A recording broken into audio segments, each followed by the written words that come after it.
League members, it is once again time for the power rankings, and I am back just in time for a changing time in America. As we sit here the day after the election, we now know that Project 2025 is on the menu, and it's divisive on each side of the spectrum, from Silent Smith and AJ to Libby Lester and Commie Cam to everywhere in between. We have got all bases covered. But I want to start today's power rankings with something that brings us all together. As we, as a league, continue to disagree on every issue, from politics to the New Orleans Saints' future, there's one thing that unites us all, and that is that standing on bullshit as the number 14 team in this power rankings, I'm jumping right in on this ridiculous, complete fucking asshole that just screws over everyone with this completely negligent management strategy, handing Nate Solly the victory with this complete joke of a team. All he has to do is just activate a player off IR and make a single roster move.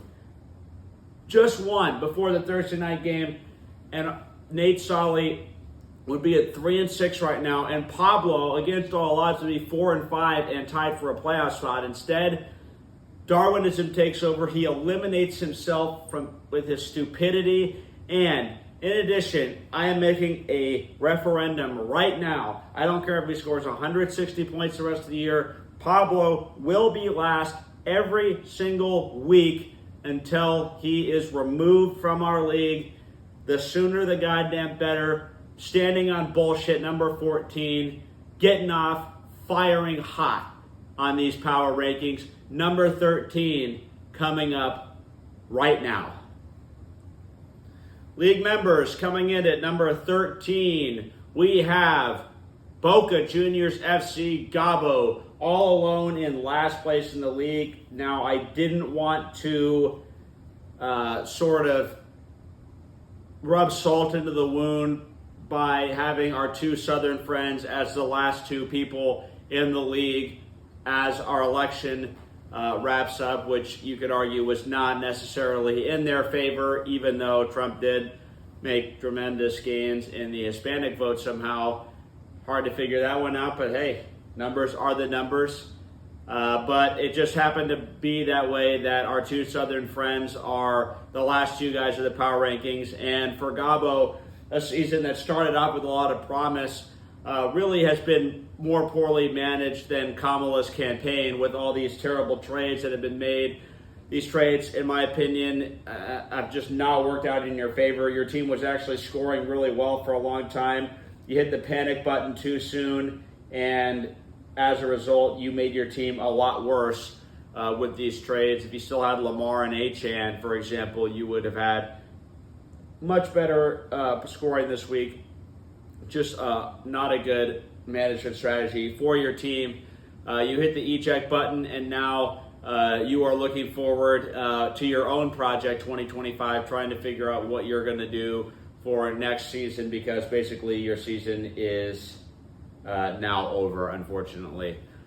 With that being said, we're going to move on to the number 12 team in the rankings coming up right now. Moving on to the number 12 spot in the power rankings, we have Chubin, Boston Monroe. I guess it's supposed to be a play on Chuba, but it looks like Chubbin, but it's not Chubb. It's not Chubba, it's Chuba. So I'm going to say it's Chubin. Frankly, team names have not been a strength of Boston Monroe. Big Jetta D was just not even was frankly a nonsensical team name. Now you had to trade him, and it's been tough. You've traded two players who you were named after on your team. It just shows the volatility of Boston Monroe's season as the injuries have piled up. You made a trade with your opponent this week, which was a bold move, and it very nearly paid off. It very nearly paid off. you managed, as you have done so many times this year, to get a very weak effort from your opponent, and you just couldn't take advantage. And what is the reason? Jake Smith's sleeper agent, Chris Olave, gets injured immediately, and losing Olave in your matchup was more fatal than Kamala losing Pennsylvania in the election. It proved to be the major difference, as your team's depth just could not suffer a loss like that. Relying on Wan'Dale Robinson and Roshan Johnson, it's hard to get worse than that. In terms of roster construction with Olave out, I could arguably have you even lower than Gabo, but at this point it's just semantics. This loss really just crippling to your chances. If you had gotten to 5-4 somehow with McCaffrey coming back, but now you're going to need to go on a major run. I just don't know if you have it in you. You basically have to go 4-1. Your points tiebreaker is very, very low, so you kind of have to win out. And with maybe one loss in there, it's just going to be very tough to see that happening. So number 12, Chubin, Boston Monroe. Looks like another year where Boston will be missing the playoffs. Who would have guessed it besides everyone? With that being said, moving on to number 11. It's coming right up next for you, folks. All right, folks, coming in at number 11, we have Red Rum. Brennan Costello with a surprising upset this week. It appeared that Leicester was going to really solidify his playoff spot by getting a victory against Brennan, a victory that would have all but eliminated Brennan from playoff contention. But Leicester was somehow busy choking on hot dogs and not able to get the victory this week. For Brennan this week, it was just a lot of guys doing a pretty decent job. Didn't have anybody have a truly spectacular week, but Devontae Adams catching that big touchdown was the start. And then you had a couple guys pull it in. Bengals D really worked out well for you as well. Brennan with the team name based on The Shining. Here's Johnny has now turned into Here's Donnie after last night's election results. And just like Trump, who was, many people said, could not win, Brennan has defied expectations by winning this week and staying in the hunt. He has got AJ next week. Whoever loses that game falls to 4-6 and is truly eliminated from the playoff game or playoff race. That is basically an elimination game for those two franchises, as most of the 4 and 5 teams need to pull together at least 3 wins to secure even the faintest hope of a playoff spot. And Brennan, much like AJ and Nibs, who we'll talk about later, have very low priority in the point scored tiebreaker. With that being said, I'm impressed with Brennan's coaching skill this week. Finds a way to beat Leicester and get himself still in the mix for a playoff spot. We're moving into the top 10 coming up next with a guy who sold out to try and win this week, and we'll see that did not work out very well for him coming up next. Guys, a dream died, it appears, last week, and that is the dream of our number 10 team, Parade on Cleveland. AJ, who fought so hard on his winning streak to get back in contention with a couple of upset wins, makes a major trade to acquire Jaden Daniels to be the face of his franchise going forward. Totally rebrands his image, and unfortunately it just completely falls apart for him this week as he loses to Brandon Niblock in an OG battle to remain in relevance of the playoffs. And even though these teams both have the same record, you look at Nib's team and you see a lot of depth on the team. If nothing else, he's got 2 playable tight ends.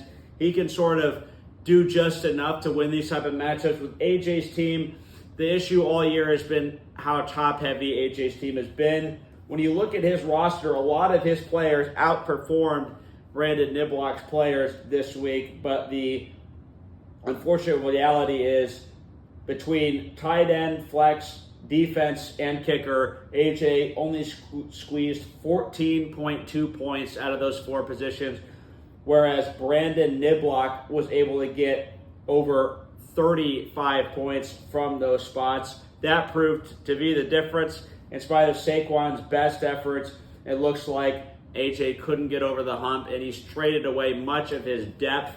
Tank Bigsby now no longer a factor. Nick Chubb continues to struggle in a floundering Cleveland Browns offense. Unfortunately, even the acquisition of Cedric Tillman, which was admittedly a good move by you, will not be enough. AJ's dreams sort of flushed down the toilet, but I know his stock value of his portfolio is going up, so at least he can take that small win. Very unfortunate, AJ. I was trying to help you this week and will you to victory, but ultimately you came up just short, and it's looking very unlikely now that you will be able to make the playoffs. With all that being said, we're going to move inside the top 10. Number 9 is coming up straight ahead. Folks, coming in at number 9, we have Chandler Jones, mental health. Libby Lester coming in at number 9. A 2-game losing streak at a very bad time, and he put up the stinker of the week this week.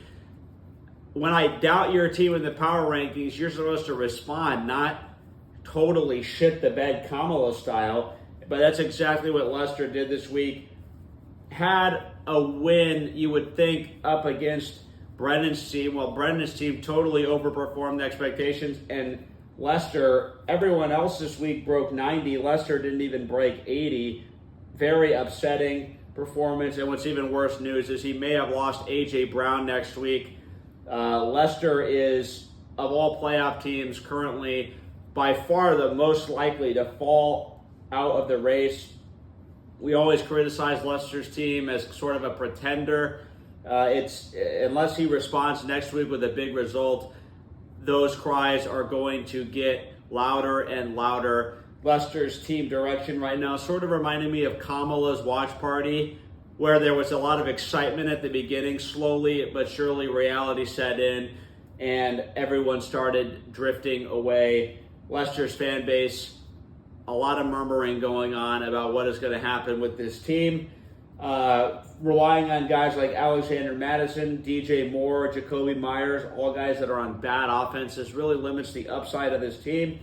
And even though you've got a good effort from your defense and kicker, which is your normal strategy, it's not a great effort. And you basically need your defense and kicker to score 20 points each every week for you to have success, and that did not happen. So Lester coming in at number 9, I'm going to need to see you start winning games down here in crunch time, or I'm going to have to continue to ding you in the rankings. It's not helping that Bo Nix and Geno Smith are your QB options. With that being said, we're going to move on. Number 8 in the rankings is coming up right now. Guys, coming in at the number 8 spot in the rankings, we have the herd mentality, Brandon Niblock, coming in at 8. He just continues to coach his team. Got a little bit fortunate this week that Austin Eckler was elevated late to be the starter. That really proved to be the huge difference in the matchup with Nibs. He's got a decent amount of depth. I don't know that his team can ever really detonate for the number of points.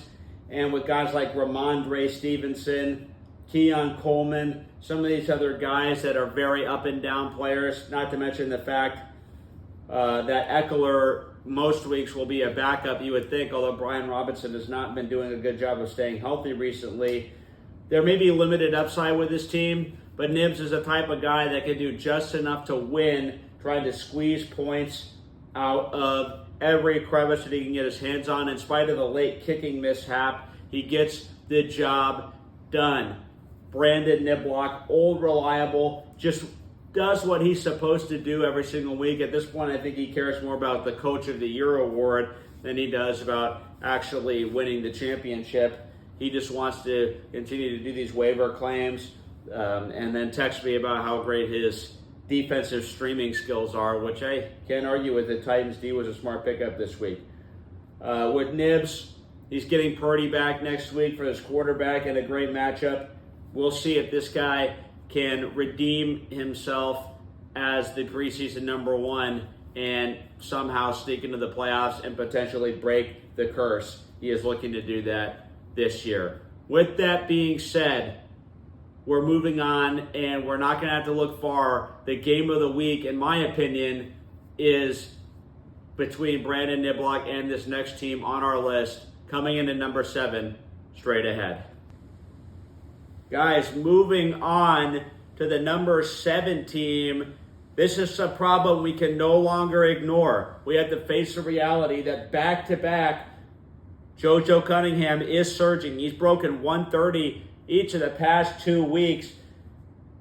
What could possibly stop this guy at this point? Who knows? But he's got a couple things going for him right now that are really making his team seem pretty dangerous.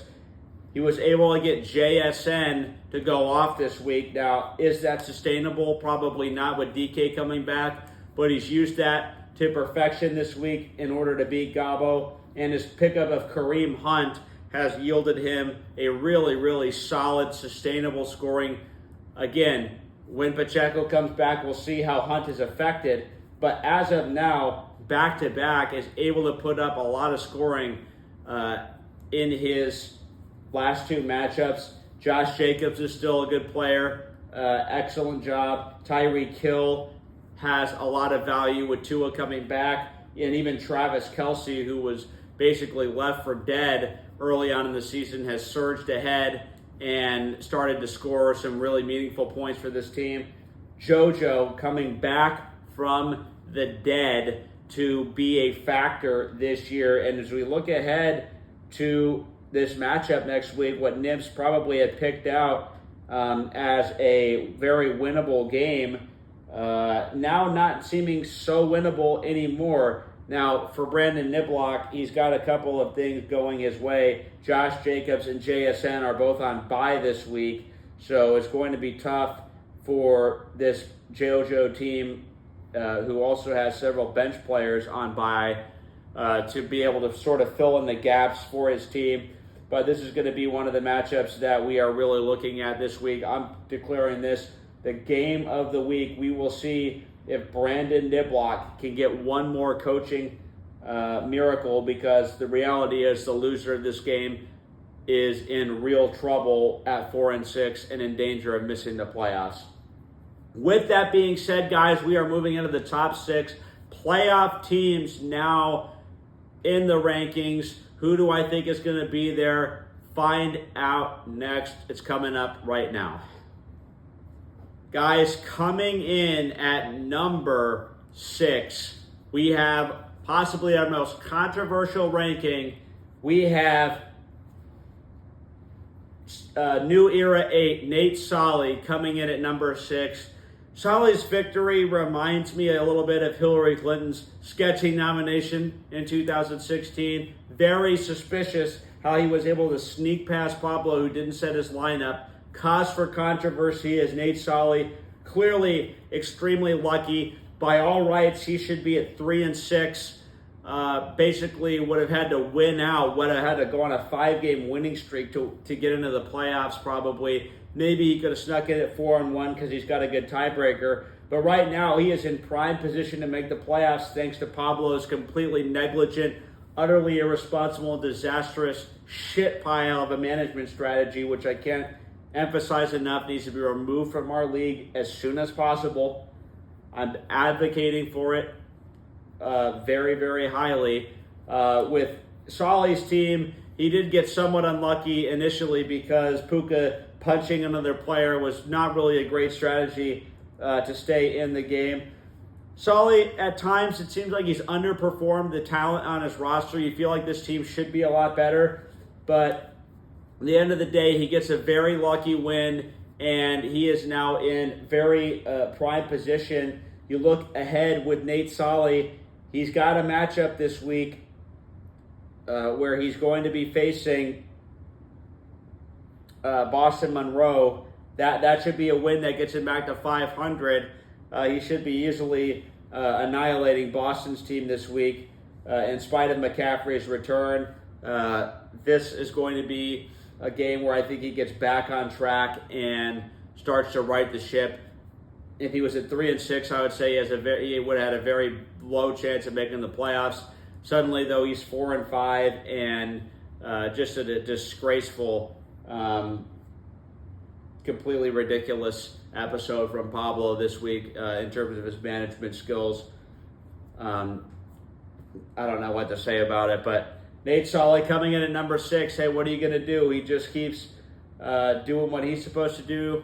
At the end of the day, if your opponent doesn't hold up his end of the bargain, that's not really Solly's problem. All right, moving on. Number 5 in the rankings is coming up right after this. Guys, coming in at number 5 in the top 5 of the rankings yet again is the Mad Lad. We have Kami Cam at number 5, dropping a little bit. Cam took an L politically and then also took an L in fantasy. Now, he didn't have much of a chance against Has, but the real reason I ranked him down is we've got to face facts here with Cam. He's got a very severe quarterback issue. Now, we rewind to the draft. He takes Anthony Richardson, possibly the most overrated player in fantasy. I could have actually put him on my worst picks if I had known he was going to get benched. Of course, he can't use the injuries as an excuse anymore. So he's got Anthony Richardson. But instead of getting a solid, stable backup, he gets yet another young quarterback, a rookie, who is coached by Shane Waldron. This is a very bad strategy. This strategy is not paying off, just like Kamala's strategy of not campaigning hard enough in Michigan didn't pay off. This is just not a good decision by Cam to go with these two quarterbacks, and I think it really limits his team. You know, he has had several weeks with single digits at the quarterback position. If you have a single-digit quarterback performance in a playoff game, that could be a huge hurdle to overcome. I like a lot of Cam's roster. I really do. I like his chances, of course, to beat the incompetent Pablo this week and get to 6-4. I just think that this quarterback thing really prevents him from being one of the true top dogs in the league right now. He's going to have to find some way to get a hot streak going at the quarterback position. But every week that goes by that Shane Waldron is still coaching Caleb Williams is another week where it really feels like Cam doesn't have his best chance to win matchups. So with that being said, Cam, although his team is very good and he's getting DK back, which will be very, very welcome and very helpful for him, I don't like his quarterback situation, and that is why I've knocked him down one notch in favor of a team that I think has a lot more stable options. With that being said, guys, moving on into the top 4, we have got our big winner of last night coming in at number 4. You know who I'm talking about. It's the Grand Poobah, the chief executive, the big cheese, coming in at number 4 up next. Coming in at number 4, Silent Smith, who has not been very silent about his joy at last night's election. Jake potentially was the one calling in the bomb threats. Now, that's not been confirmed at all, but some of my sources are telling me that Jake Smith may have been working with Russians to call in bomb threats in Georgia. Hey, this is not proven. This is just speculation, but many people are saying it.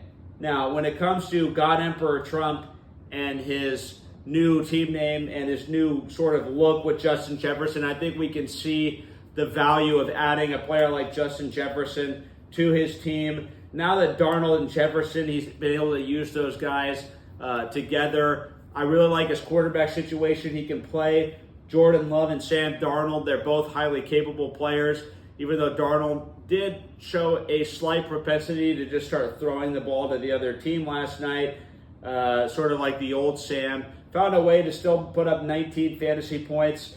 I think Jamar Chase is going to do better in the future. This was just kind of an outlier game for Chase where he didn't do a lot, and it was Gesicki who was a real star. It looked like his season was going to be ended by Boston Monroe. It looked like Boston was going to deal that dagger loss to our commissioner, which would have then elevated Boston at 5-4, with McCaffrey coming back to a player who suddenly would have had a decent shot to claim that last playoff spot. Now Jake, I think, is the favorite right now to claim that last playoff spot that is currently being, he's actually currently occupying due to the points tiebreaker. I think he's going to continue to score a lot of points. I really like the depth of his roster. I think that going forward, he's not going to be playing defenses against Lamar Jackson like he did this week. That decision very, very nearly cost Jake a chance at the victory with -1 from Broncos D. That could have been a killer mistake, but he was able to overcome it, get the victory. Maybe he was too busy orchestrating these bomb threats to pick up a new defense, but hey, that's just one possible explanation of many. With that being said, we're going to move inside the top 3 of the power rankings. Cream of the crop coming up next, right after this. Coming in at number 3 on the rankings, it was the game of the week last week, one of the best matchups of all time. And I come out on the wrong end of this one. Got me feeling nicey. I had to knock myself down again. I can't tell you how pissed off I am that I continue to score a lot of points and really doing mostly business as usual. And it just seems like I'm getting hammered every which way. Brian Robinson Jr.'s late and active proves to be the difference. And then I still had a chance to win, and Kate Otten drops a touchdown that would have given me the victory. Bates put up a big week. Whichever one of us lost was going to get screwed. No question that these were 2 of the best teams. You would like to save your big weeks for these top level teams. I was able to overcome a lot of my starters being out and put up a good score. It just wasn't good enough.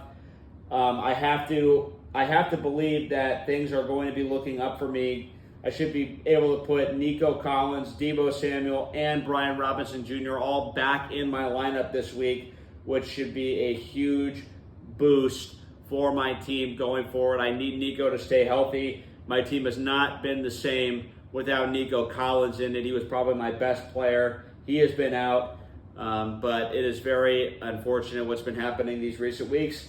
I just need to win 2 more games, and I should be in.